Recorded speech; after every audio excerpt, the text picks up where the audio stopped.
Hace algo más de 500 años, aquí se acababa el mundo. Las aguas aún dulces que salían por el estuario del Tajo abandonaban los confines de la tierra. Hace apenas 500 años de esta ciudad partían hombres en viajes desconocidos para descubrir nuevas tierras. Y las hallaron. Y ello hizo de Lisboa el principal puerto marítimo de Europa. Un lugar a partir del cual cualquier sueño podía hacerse realidad.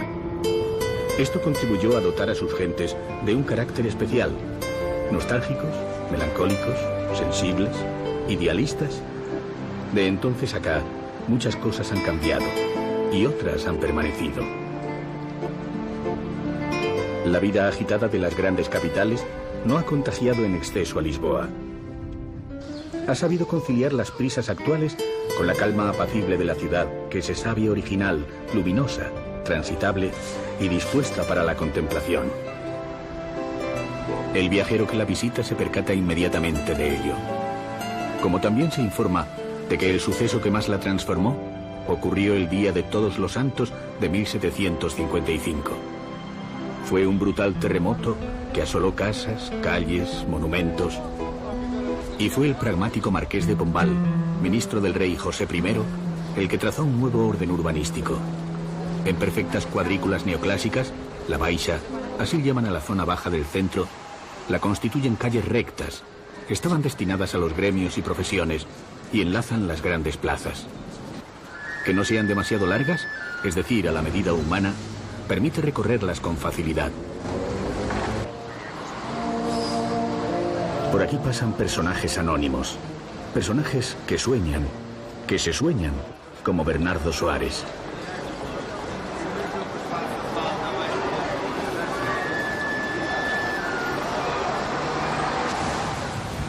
A orillas del río, la Plaza del Comercio, conocida popularmente con el nombre de Terreiro do Paso, fue el proyecto más monumental del ministro. La figura ecuestre del monarca y el grandioso arco de triunfo mostraban el esplendor reinante gracias a las riquezas traídas de las colonias. Aún se conserva la antigua escalinata bañada permanentemente por el Tajo.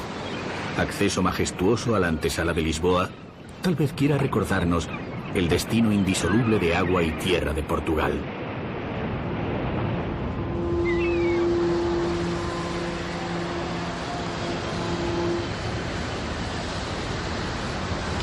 Justo al lado está la estación fluvial. Los transbordadores atraviesan el estuario a Casillas y Barreiro, las poblaciones de la otra orilla, en un constante trasiego.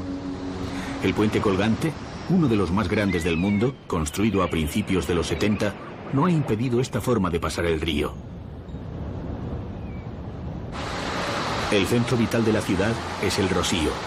Junto con la de Figueira y la de los restauradores, forman un conjunto de 3 plazas en un palmo de terreno. Afortunadamente, el incendio que se extendió por el barrio del Chiado en 1988 no las alcanzó. Hay quien sostiene que 1 millón de habitantes para una gran ciudad es el ideal.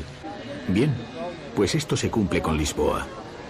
A pesar de haber asumido muchos inmigrantes tras la descolonización después de la revolución del 25 de abril, las plazas y calles que componen el centro son espacios abiertos, diversos, y sigue manteniendo ese aire entrañable y con solera de la ciudad que se resiste a modificar su carácter en aras de una supuesta modernidad.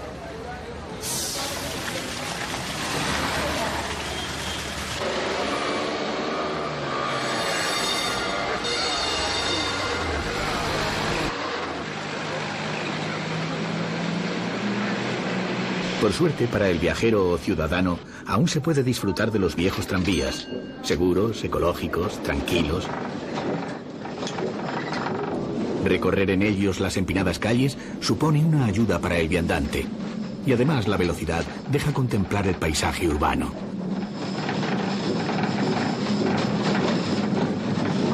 Com nesta carreira, principalmente, a gente passa por todos os pontos de Lisboa turísticos.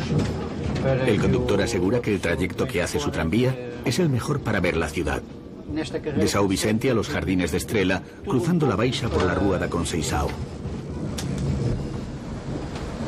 La fachada de la iglesia da Conceição Bella es de lo poco que quedó en pie del lamentable terremoto. y es una muestra refinada de ese peculiar estilo artístico portugués llamado manuelino. A pocos metros se encuentra un edificio que es otro ejemplo de riqueza arquitectónica de la Lisboa anterior a 1755, la Casa dos Bicos. Justo al lado, por la escalinata de Jesús, se puede acceder a Alfama. Es el barrio más popular y al que menos le afectó el terremoto. Por eso las angostas calles conservan el desorden típico de las antiguas ciudades árabes. Perderse por este laberinto y dejarse llevar de la intuición puede ser la mejor elección para conocerlo.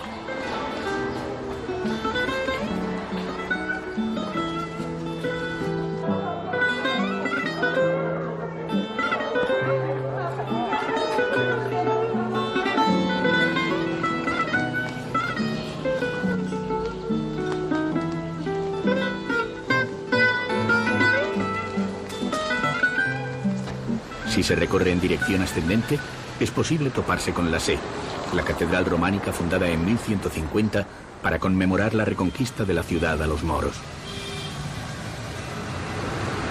Siguiendo calle arriba, se llega al mirador de Santa Lucía, parada obligada para disfrutar de una de las mejores vistas del estuario.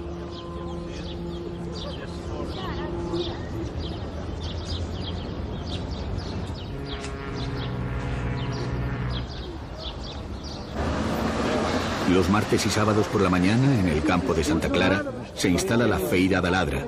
Es el rastro lisboeta. Y como en cualquier otro, el que se acerque aquí podrá ver, y si lo desea, comprar lo más inesperado. Así como observar la variedad de tipos que deambulan.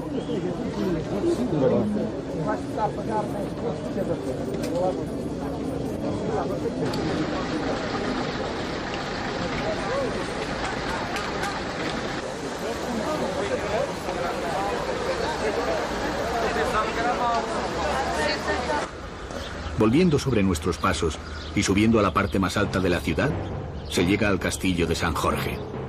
Su fama la debe a la victoria contra los moros conseguida en 1147 por el rey Afonso Enríquez, con la ayuda de cruzados franceses y británicos, tras un cerco que duró 17 semanas. Para algunos, la intervención de los cruzados fue decisiva. Para otros, no tanto.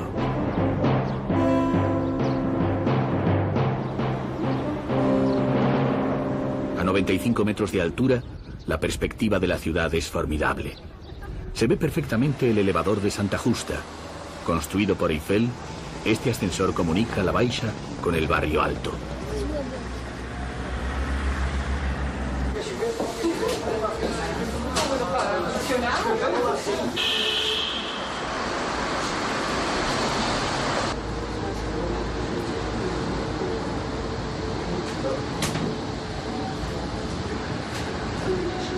Pero no es el único medio que los une. El elevador da Gloria, o más bien un tranvía con aspecto acorazado, se toma en la Plaza de los Restauradores y sube hasta los jardines del mirador de San Pedro de Alcántara. Se ha dicho de Lisboa, de esta metrópoli, que ha permanecido aislada de tanto mirarse, de tanto soñarse, de estar ensimismada en su pasado, que ignoraba voluntariamente el devenir histórico, y que la revolución y la posterior integración en la comunidad europea han cambiado el estilo de vida que expresaban sus canciones líricas y sentimentales. Cierto o no, una mirada a las obras del pasado quizá desvelen más del sentimiento íntimo que el tópico simplificador. Es imposible permanecer indiferente ante esta maravilla que es el monasterio de los Jerónimos. ¿Gótico? ¿Renacentista? ¿Plateresco? Las etiquetas solo valen para clasificar lo que ha venido a llamarse estilo manuelino, por el monarca que reinaba en la época de los descubrimientos, Manuel I el Afortunado, pero no para dar razón del audaz diseño espacial, que es grandioso y a la vez sencillo, de la decoración sobrecargada con motivos exóticos y su efecto naturalista, de la tensión entre las columnas centrales con la bóveda del crucero, unidos en solución delicada. El resultado de todo ello es una armonía que emociona, difícil de catalogar.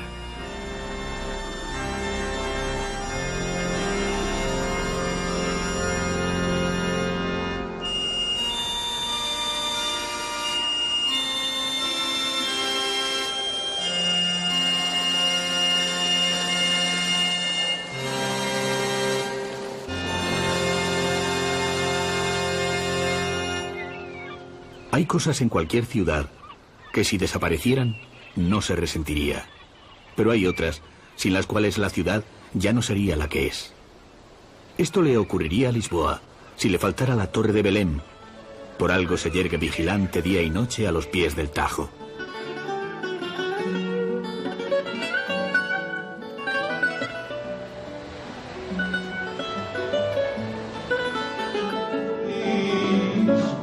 Esta emoção de estar aqui pode ser saudade, pode ser saudade. E esta canção que fiz para ti pode ser saudade, pode ser saudade. Quero sentir o prazer de passarmos lado a lado. Quero sentir o prazer de passarmos lado a lado. Sei que o fado é um dos tais que não conheceu os pais, nem tem certidão de idade. É uma estrela no arco enfeitado, é o Lisboa na marcha a cantar. Meu Santo António, se tu vis passar algum rapaz sem par, sozinho pela rua, vai-lhe dizer que eu já tenho um balão, um arco e uma canção, e a imagem sua faz o milagre, dá-me um lindo par, para eu depois casar lá para o São João. E no São Pedro já vou a marchar, com ele a segurar no arco e no balão.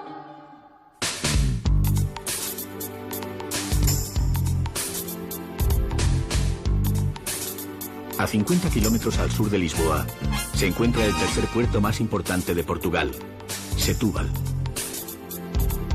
Protegida por la península de Troia, esta ciudad marinera presume de tener el mejor pescado del país y la iglesia manuelina más antigua. Podría presumir de varias cosas más: un clima apacible, buenas playas, paseos agradables, gente simpática. La verdad, merece la pena acercarse aquí para comprobarlo. Además, si el visitante dispone de tiempo y tiene curiosidad en escenarios poco frecuentados por viajeros tradicionales, descubrirá un espectáculo sugestivo.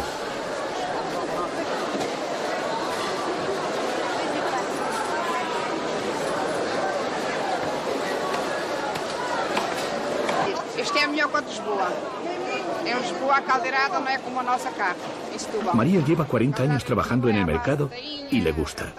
Afirma que la variedad de pescados de Setúbal no la tiene el mercado de Lisboa.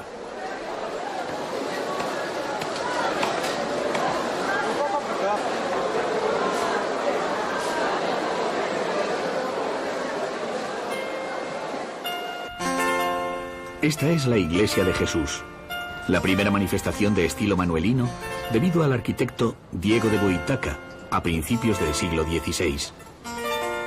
Si del exterior sobresale el pórtico florido, en el interior sorprenden las columnas salomónicas. La azulejería incorporada un siglo después reforzó su singularidad.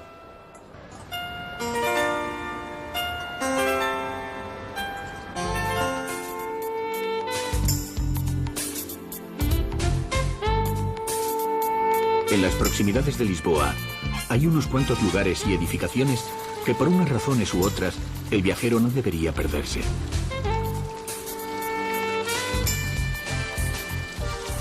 El Palacio de Queluz. Construido por el regente Pedro III, es el mejor ejemplo del espíritu rococó en el país. Se mantiene como si el tiempo no hubiese transcurrido por él. Aloja a huéspedes ilustres. En los jardines se celebran conciertos durante el verano y en período escolar se usa con fines didácticos, lo que permite a los niños contemplar la vida cotidiana dieciochesca.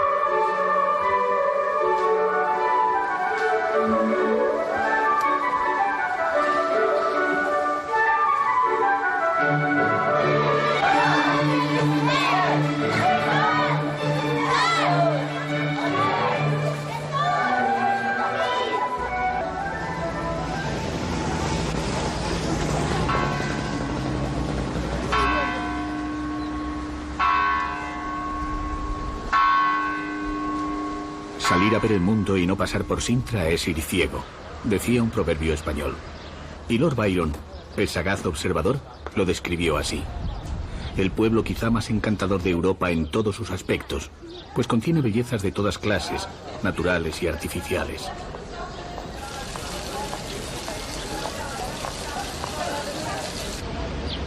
El Palacio Nacional fue residencia de verano de los reyes de Portugal y con anterioridad de los moros de Lisboa.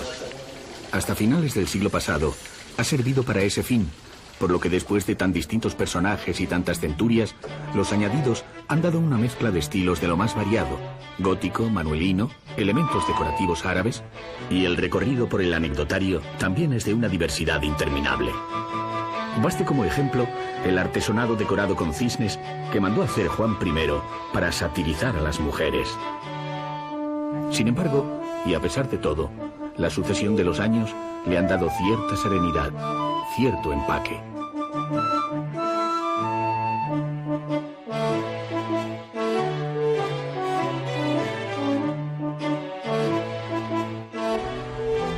Visto de lejos, coronando una cumbre rodeada de árboles, el Palacio de Pena tiene un aspecto imponente. De cerca no se sabe bien lo que es. ¿Un sueño? ¿Una pesadilla? ¿Un castillo de cuento de hadas?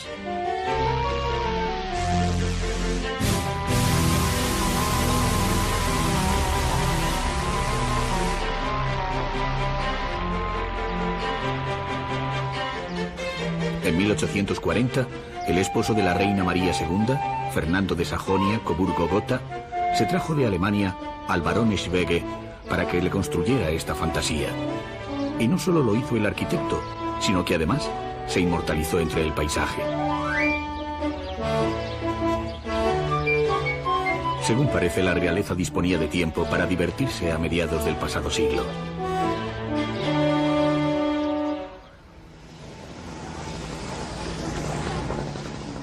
Cuando el rey Juan V quiso conmemorar el nacimiento de su heredero en 1717, no se le ocurrió nada mejor que echar mano de las riquezas traídas de Brasil y emular lo que hiciera 2 siglos antes Felipe II con el Escorial.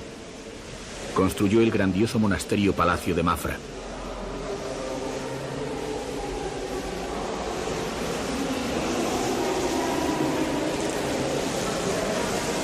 Todo en él es inmenso. La basílica, las interminables galerías, los miles de puertas y ventanas, la sucesión de aposentos reales. Tal vez lo más sobresaliente sea la magnífica biblioteca. Cerca de 35.000 volúmenes guarda esta sala rococó.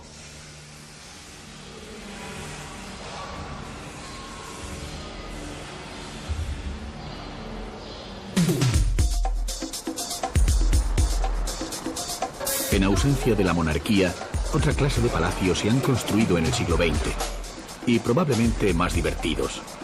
Este de Estoril, en la costa de Lisboa, es el casino más emblemático de Europa junto al de Montecarlo. Con la sobriedad de las salas de juego, las innovaciones tecnológicas en las máquinas de todo tipo y la calidad de sus espectáculos, mantiene el prestigio que adquirió allá por los años 20.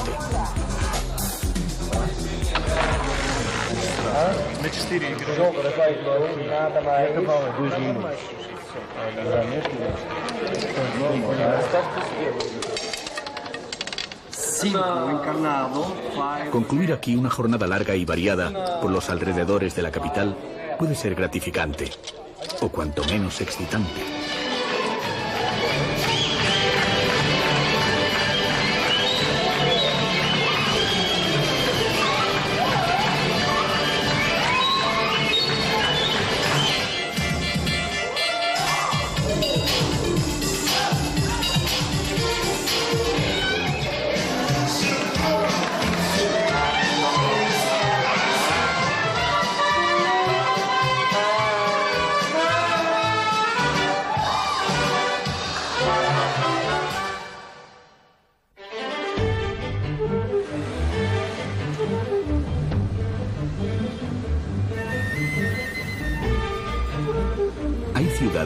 Que por solo pronunciar su nombre, apetecería vivir en ellas. En Évora se asentaron romanos, bárbaros del norte y refinados árabes del sur. Algunos dejaron joyas monumentales, tanto es así que el conjunto está declarado Patrimonio Cultural de la Humanidad. Para el viajero que la visita, entender esta declaración es fácil. No tiene más que acercarse a todos estos monumentos y admirarlos. El convento dos Loios, el Palacio dos Duques, el Templo de Diana, la Catedral.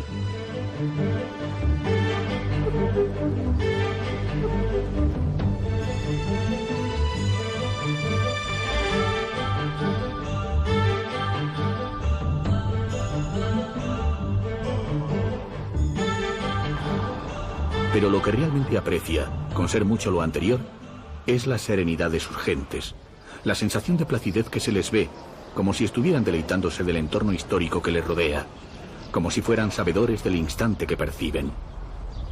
Y es que todo parece conciliarse en Évora: el tiempo, una calle, el sonido, una ventana. Cosas que deberían ser declaradas Patrimonio de la Humanidad, pues también nos pertenecen a todos.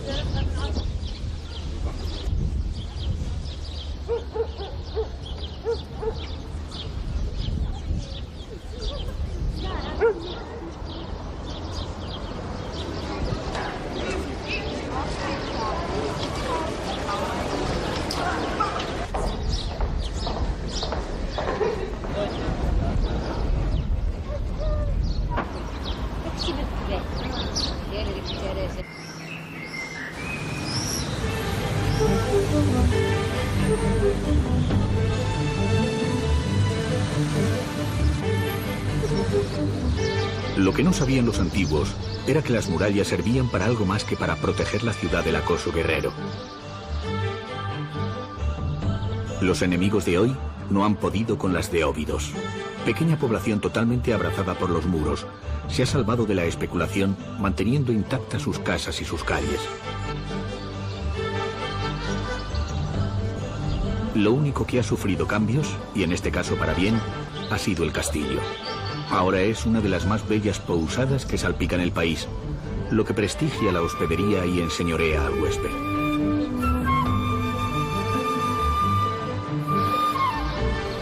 A Óbidos se la conocía como la ciudad nupcial, pues era el regalo que los reyes hacían a sus reinas. Esta costumbre la inició en 1282 don Dionís con doña Isabel de Aragón.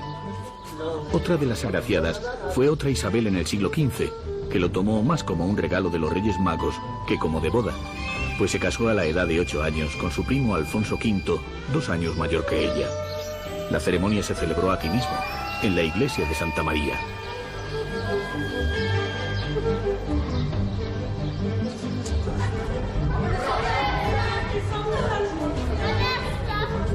Hoy, esta ciudad de casas blancas con ribetes azules, si no de bodas, sí es un regalo para todo el que la visite.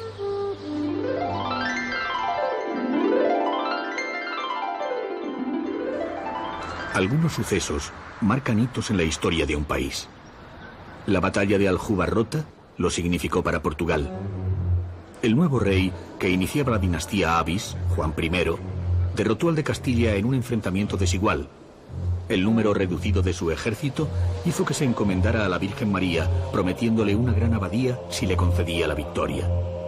Todos debemos estarle agradecidos, pues el mosteiro de Santa María da Vitoria, más conocido como Batalla, es el mayor logro del arte manuelino.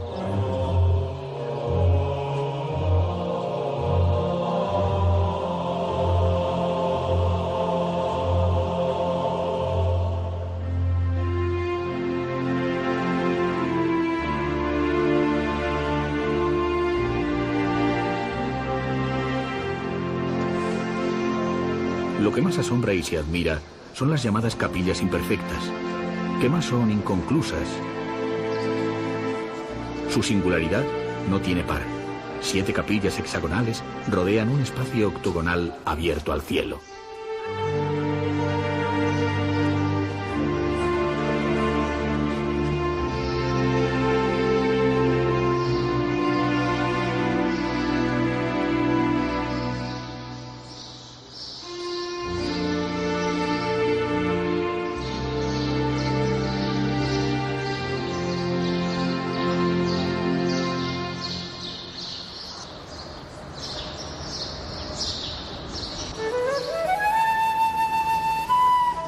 ¿Por qué eligieron los templarios su cuartel general en Tomar?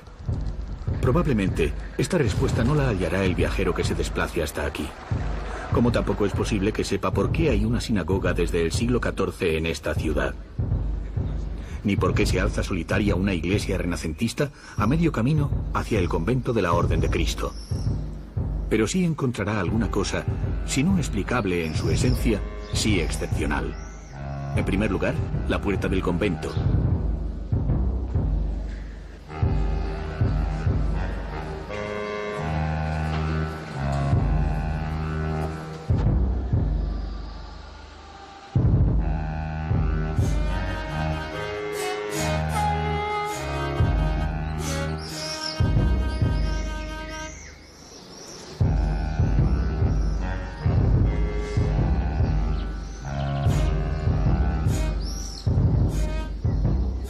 Otras partes del convento son también de mérito.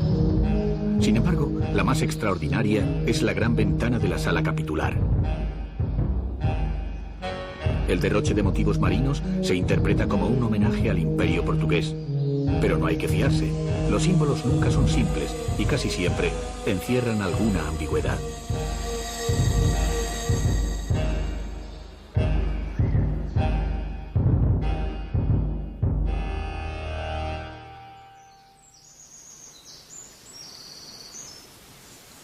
Alargada como un árbol y vasta como un bosque.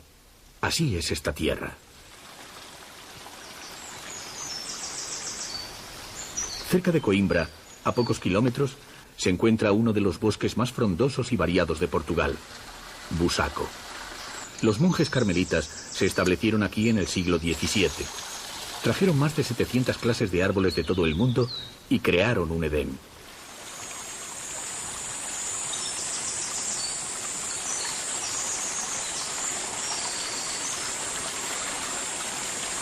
Pero como toda morada hermosa, resultó ser proclive a la sensualidad. Por eso el Papa Urbano VIII dictó una bula prohibiendo la entrada a las mujeres para proteger la virtud de los monjes. Con la disolución de los bienes de la Iglesia, la realeza se construyó un palacio en el emplazamiento del monasterio en 1907. No pudo disfrutarlo, pues 3 años más tarde se proclamó la República. Ahora es un prestigioso hotel accesible solo para unos pocos.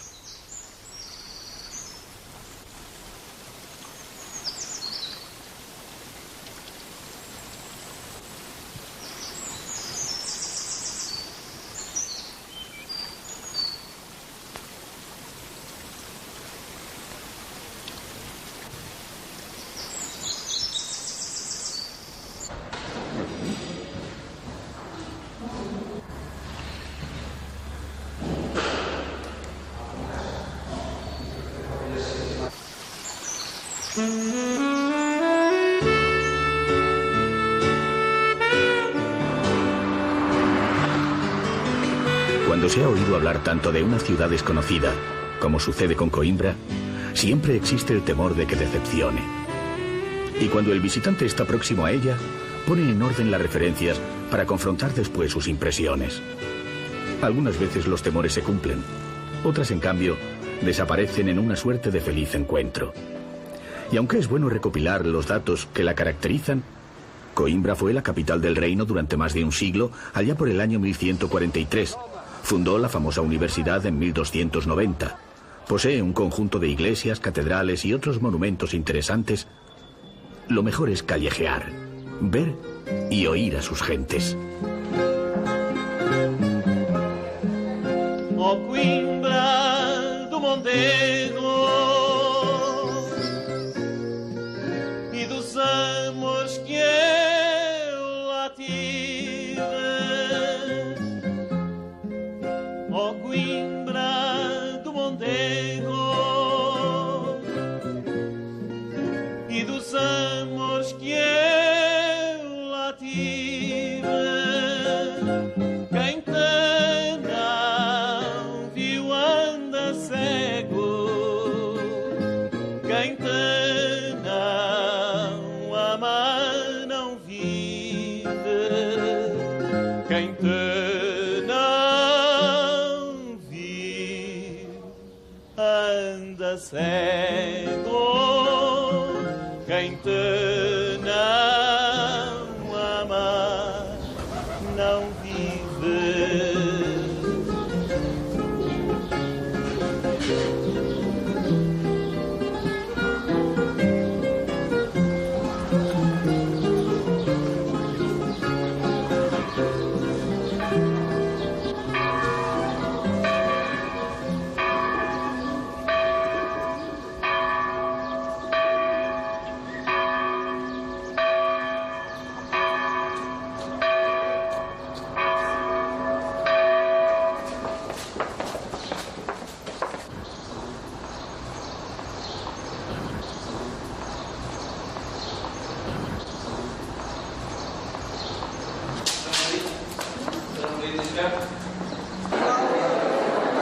venho estudar em Coimbra, primeiro porque era curso que eu gostava.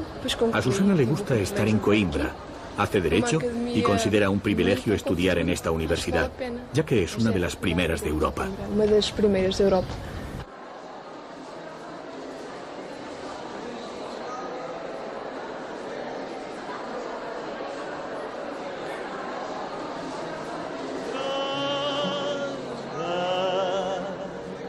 Minha capa de ouro chama-me em flores.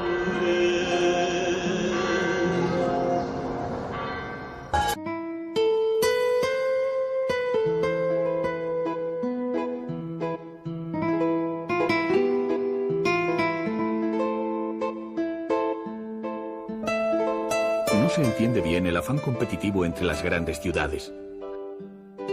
Si esta es mejor que aquella, si tiene más de esto o de lo otro, ocurre en todos los países. Entre Oporto y Lisboa, en este. Y no se explica, pues cada ciudad es única e irrepetible. Y además, si tiene tan acusada personalidad, como es el caso de Oporto, la verdad no necesitaría mirarse en ninguna otra.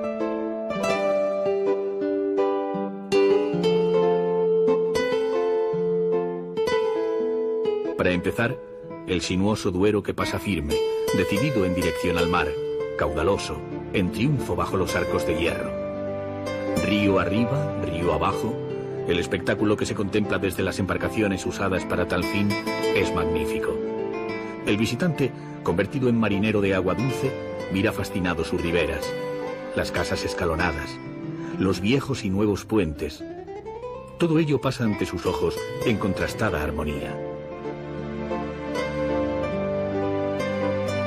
Para la vista es un goce, y el deslizamiento suave, un placer sensual que se vive como algo atemporal.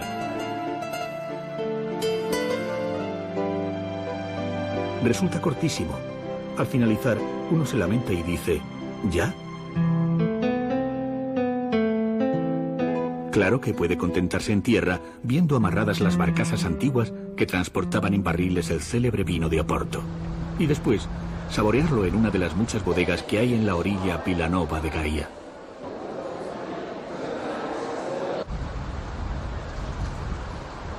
El edificio religioso más extraordinario que no debe dejar de verse es la iglesia de San Francisco. Su estructura es gótica, pero el interior se ha transformado en una prodigiosa decoración dieciochesca. La riqueza que exhibe es fiel reflejo de la abundancia que rebosaban las arcas estatales y eclesiásticas por aquel entonces.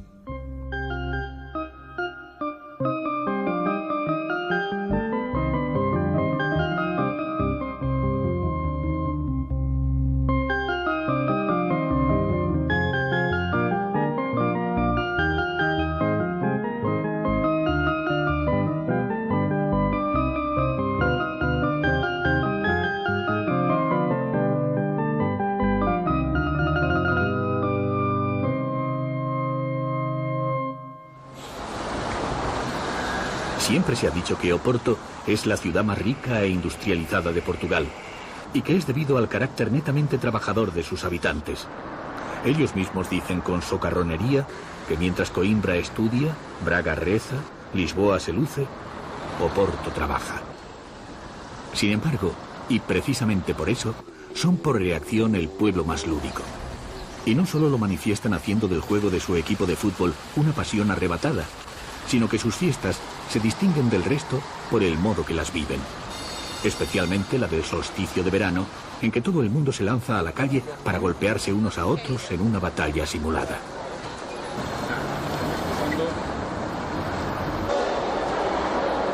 En la estación de São Bento hay una muestra soberbia de lo que es una constante en Portugal, la azulejería. En ella se presenta el símil curioso entre la historia del transporte, es decir, el progreso, y la batalla de Aljubarrota, es decir, la identidad del pueblo portugués.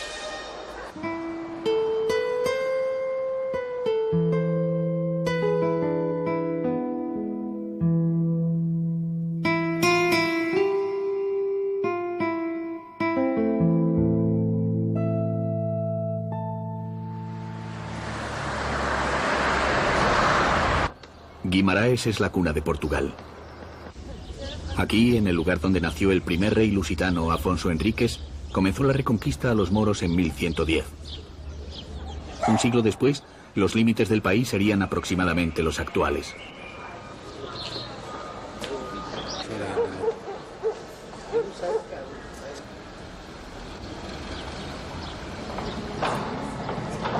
Esta ciudad ha tenido el acierto de conservar con denuedo sus calles y monumentos. Cada rincón, cada esquina, posee el sabor y el mimo de quienes están orgullosos de su historia.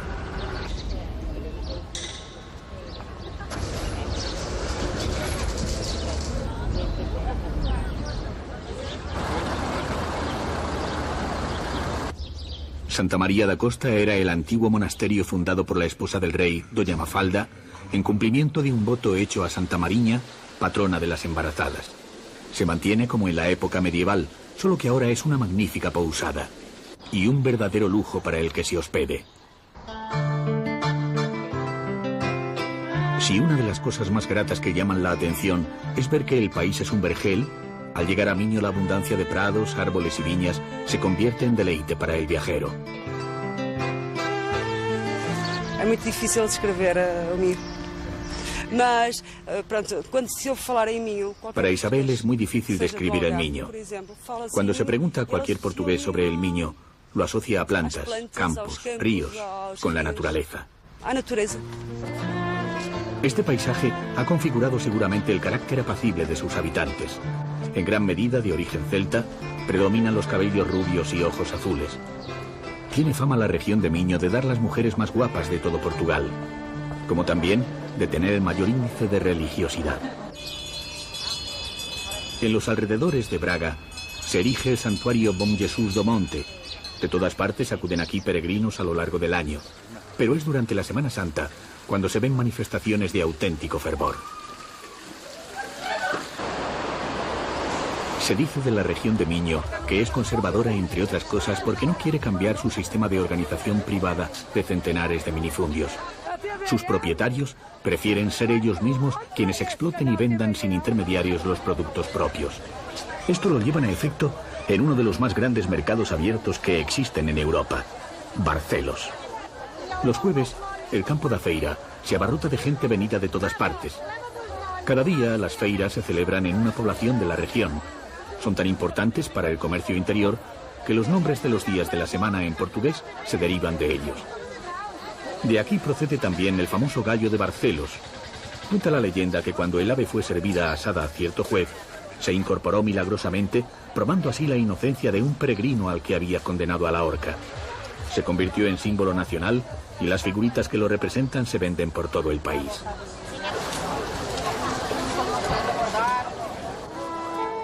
Para finalizar nuestro recorrido por el norte, nada mejor que pasar la noche en Viana do Castelo. Y ningún sitio mejor para situarse que el monte de Santa Lucía. Es curioso que los adjetivos que le atribuyen no se repitan. Dicen de ella que es elegante, atractiva, dulce, misteriosa, que es aquí donde se manifiesta con más intensidad la saudade, ese estado de ánimo que deriva en melancolía, en nostalgia por la pérdida de no se sabe qué. Otros más concretos aseguran que tiene la mejor cocina de Portugal, las mejores playas, la más impresionante romería. Cada cual vive sus propias experiencias. El viajero que lo desee podrá indagar por sí mismo en la plaza y calles antiguas.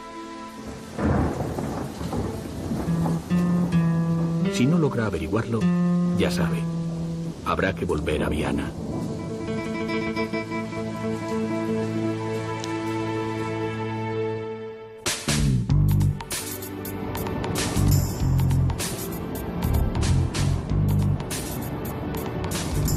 Las cosas no suceden por casualidad. Que el Algarve sea el punto de mira de portugueses y no portugueses para pasar sus vacaciones es lo natural. Cualquiera se da cuenta nada más llegar. En poco más de 20 años, esta costa del sur se ha convertido en el principal centro turístico del país.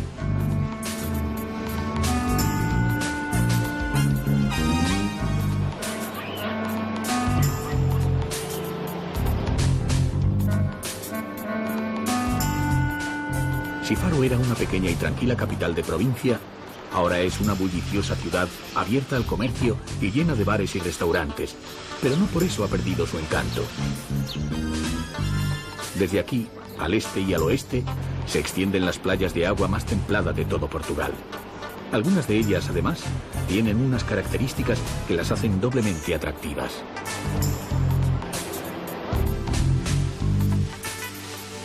Esta es la de Dona Ana en Lagos, y nos reserva una sorpresa en barca. Los acantilados impiden acceder a las diminutas calas desde tierra. Así, si uno desea un baño en solitario o en reducida compañía, no tiene más que alquilar una pequeña embarcación con o sin conductor.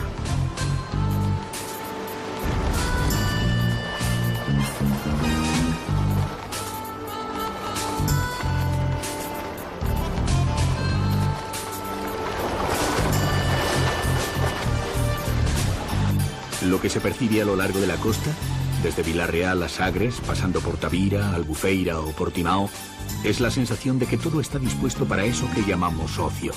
Es decir, ese tiempo de desquite frente a la maldición bíblica.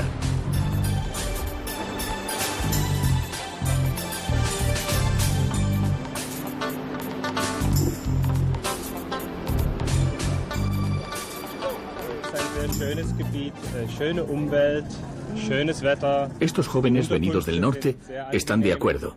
Les gusta el Algarve, sus playas, la simpatía de la gente y lo bien que se come.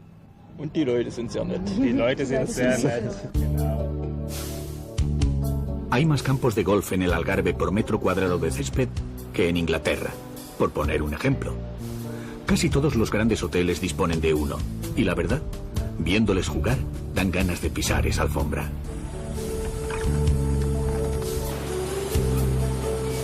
Hay hoteles con playa propia, con puerto deportivo propio y hasta con laguna propia.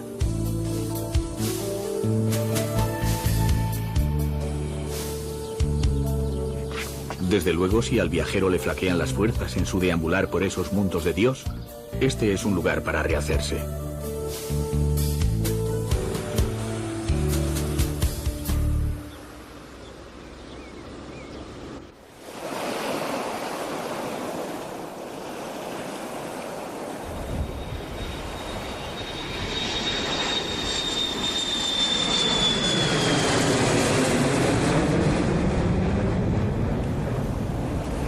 Hay cosas que felizmente sí suceden por casualidad. En 1419, y a causa de los vientos, el navegante João González Zarco, enviado del infante Dom Enrique, perdió el rumbo y descubrió el archipiélago de Madeira. Compuesto por varias islas, la mayor da nombre al archipiélago. Es Madeira una isla de origen volcánico con altas montañas y grandes valles, cubierta toda ella de verde.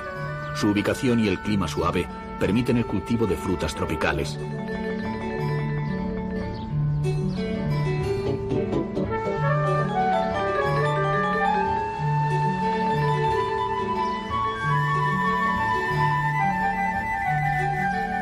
La capital, Funchal, parece como si se dividiera en dos.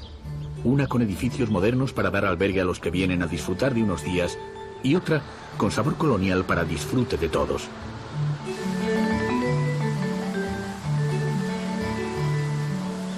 Es conveniente ir a la zona más popular, al mercado de labradores y sus aledaños. Así podrá uno sentir de cerca la vida cotidiana de los isleños.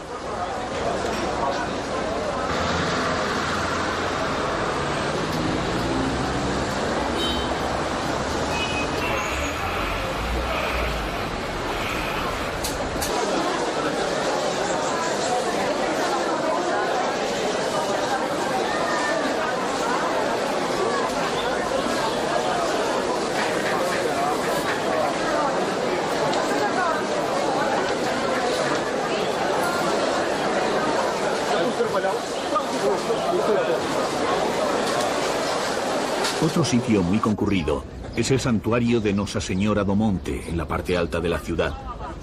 Pero más que por visitar la iglesia, los que suben hasta aquí lo hacen para ver el panorama de la ciudad y después descender velozmente en los carriños, una especie de trineos de madera conducidos hábilmente por funchaleses con atuendo tradicional.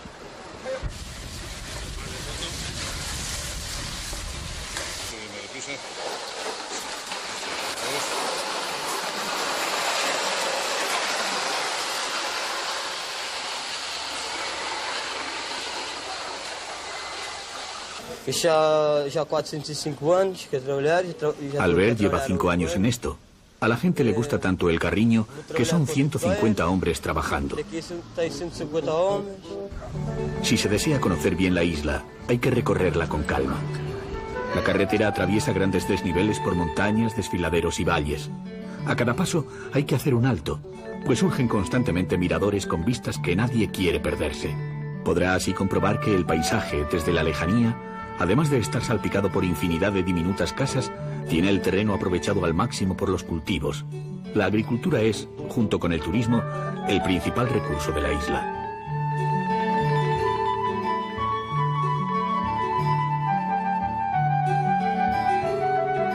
Se llama Cámara de Lobos. Al parecer, las focas monje atlánticas eran empujadas por las corrientes hasta esta parte de la costa. Pero de eso hace ya muchos años. Y hoy solo llegan los peces que los pescadores traen en sus barcos.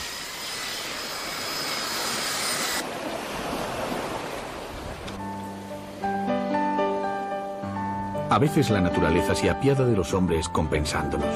In illo tempore, rodaron por la ladera del volcán rocas de lava hasta el mar, formando un parapeto que frena las aguas embravecidas del Atlántico. Entre las rocas han quedado piscinas naturales por las que se filtra mansamente el agua.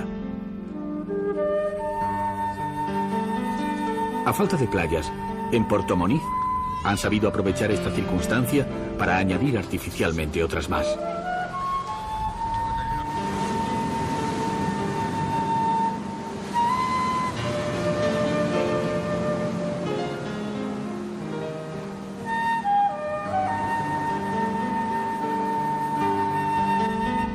Lo bueno de Madeira es que en su recorrido siempre hay algo distinto y sorprendente. En la costa, en las montañas, en los valles. Al final, uno retiene de su asombrosa vegetación determinados colores.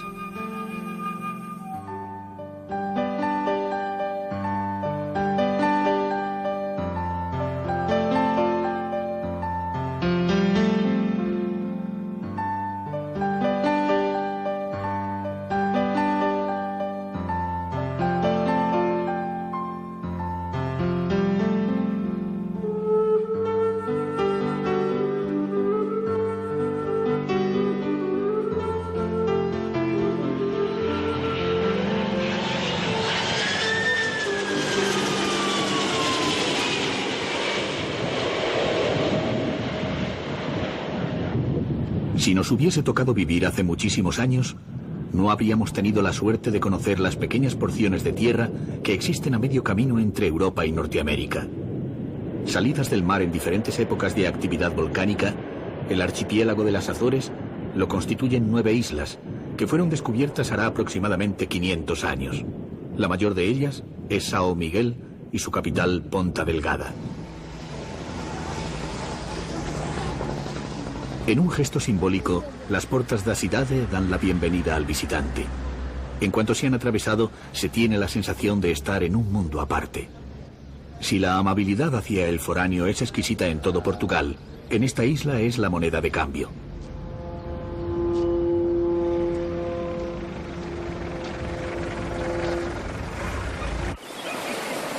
Si Portugal es un vergel de norte a sur, en este lugar fuera del continente, la vegetación es absoluta y el paisaje insólito. El cambio constante de las altas presiones, debido al anticiclón que lleva el nombre del archipiélago, transforma radicalmente la imagen del paisaje. Tan pronto hace un sol brillante como el cielo se llena de nubes veloces. Las Azores son una sucesión de praderas onduladas interrumpidas de vez en cuando por algún inmenso cráter convertido en lago. En el centro geográfico de la isla está la caldera volcánica Lagoa do Fogo, pero no se manifiesta en ella ningún signo que lo recuerde. Sin embargo, hay muchos lugares que la actividad es bien visible. En la villa de Furnas, los manantiales volcánicos, geysers o fumarolas abundan por doquier.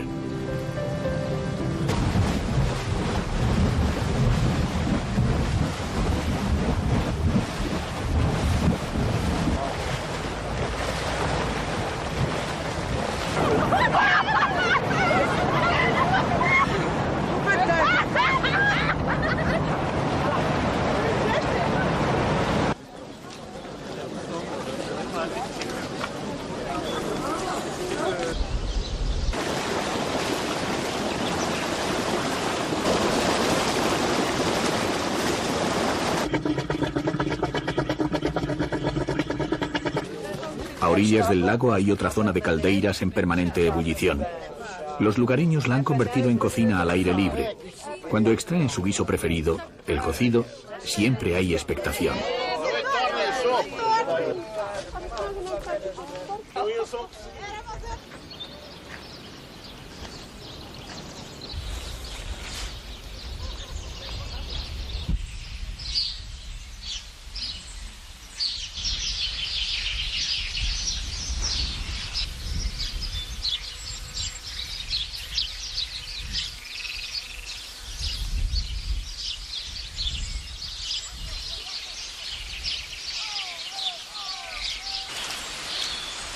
También en Furnas está el Parque Terra Nostra. Hace 2 siglos, Thomas Tickling, un comerciante norteamericano y sin embargo hedonista, hizo de este espacio privilegiado uno de los jardines botánicos más grandes de Europa. Árboles frondosos, estanques de aguas termales, paseos silenciosos. Aparte de estación balnearia, es lo más parecido a lo que se supone debe ser un paraíso.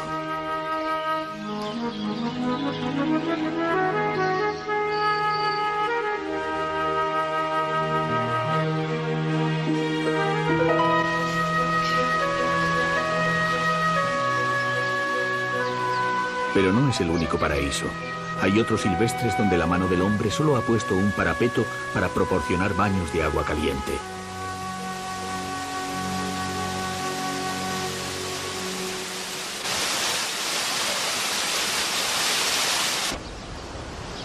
También las poblaciones tienen encanto. Ribeira Grande es la segunda en importancia de la isla. Posee la única fábrica de té de Europa. La economía es fundamentalmente agrícola y ganadera. Desde que en la década de los 80 la Comisión Ballenera Internacional impuso la veda, para lo que era una de las principales actividades del archipiélago, la pesca se ha reducido a capturas menores.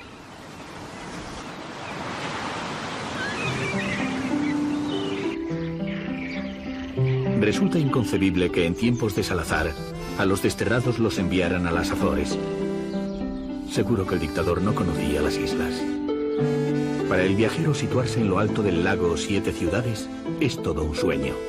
Como sueño es para Fernanda, que siendo de aquí y habiendo vivido siempre aquí, sigue enamorada de su isla. Porque é que gosto de viver nos Açores? Por causa disto, deste verde, das nossas lagoas, do nosso mar, desta tranquilidade. No troco por nada. En realidad, es fácil comprenderla. No es preciso tener un carácter especial para sentir esta tierra. Melancólico, sensible, idealista. Lo malo es que dispuestos ya a partir, empieza uno a sentir no se sabe qué. ¿Será saudade?